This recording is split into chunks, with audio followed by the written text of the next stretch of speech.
Hey guys, Omar here with ABC Austin Service Express, and we're going to install a brand new condensing unit and an evaporator coil for a freezer, for a walk-in freezer for a nursing home.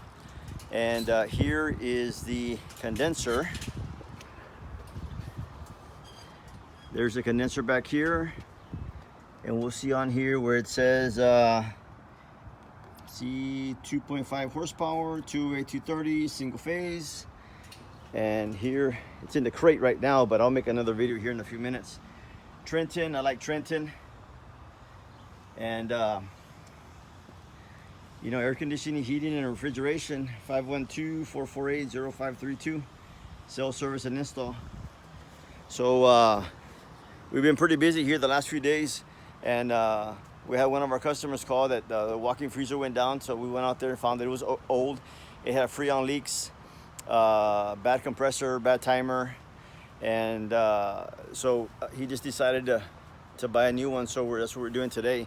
Unfortunately, I couldn't get the evaporator coil here, which is the indoor part. That's at the North Store.